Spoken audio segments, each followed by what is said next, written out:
The number isn't just large, it's incomprehensible. $6.2 billion. That's the staggering sum one man, operating from a trading desk in London, managed to lose for the world's largest bank. It wasn't a heist or an elaborate fraud orchestrated by a shadowy syndicate. It was a single, catastrophic miscalculation. This is the story of Bruno Ixel, an unassuming French derivatives trader, and how his ill-fated bets on obscure credit derivatives sent shockwaves through JPMorgan Chase, shaking the very foundations of Wall Street in 2012. Ixel's nickname, the London Whale, wasn't earned for his physical stature.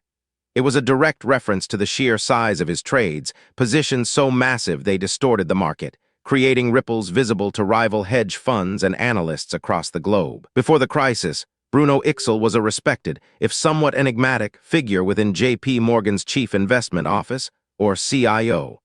His job was to manage the bank's vast portfolio of excess cash, hedging against market risks. The CIO, headed by an Adru, was a powerful but often opaque division.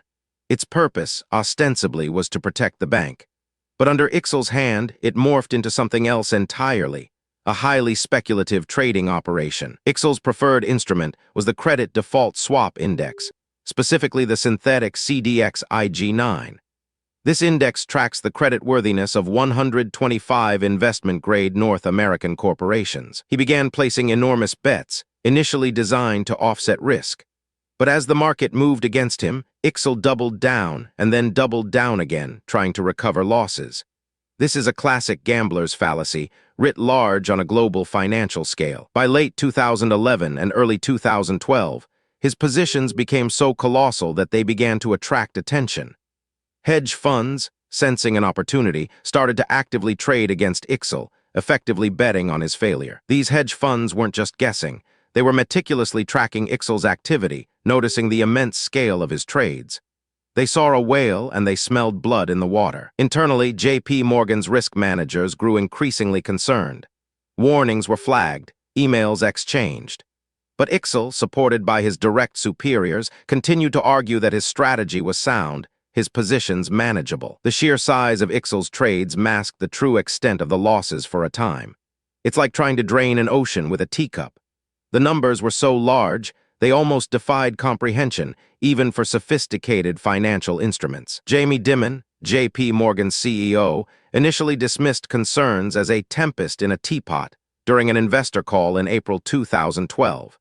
He projected an image of calm, even as the storm gathered beneath the surface. But just weeks later, the truth could no longer be contained. On May 10, 2012, Dimon made a stunning admission. JP Morgan had lost at least $2 billion on a catastrophic trading blunder, a figure that would soon balloon. The news hit Wall Street like an earthquake.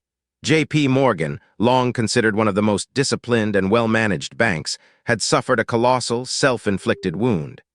The initial $2 billion loss quickly spiraled. The final tally reached $2 billion. This wasn't just a loss of profit. It was a direct hit to the bank's capital, eroding trust and raising serious questions about risk management practices across the entire financial industry post-2008. The fallout was immediate and severe. Adru, head of the CIO, resigned. Federal regulators launched investigations. Jamie Dimon faced intense scrutiny and public criticism for his initial dismissal of the problem. The London Whale incident became a potent symbol of unchecked risk-taking, even after the painful lessons of the 2008 financial crisis. It highlighted the ever-present tension between profit generation and prudent risk management. Bruno Ixel himself largely disappeared from the public eye. He cooperated with authorities, avoiding criminal charges in exchange for his testimony. The narrative became less about a rogue trader and more about systemic failures. JP Morgan paid over $1 billion in fines to various US and UK regulators for failing to supervise its traders and for misleading investors. It was a costly lesson, etched in billions of dollars. The incident also reignited debates about the Dodd-Frank Act, particularly the Volcker Rule, which aimed to restrict banks from making speculative investments with their own capital. The London Whale seemed to underscore its necessity. What the London Whale ultimately revealed was the fragility of even the largest, most sophisticated financial institutions.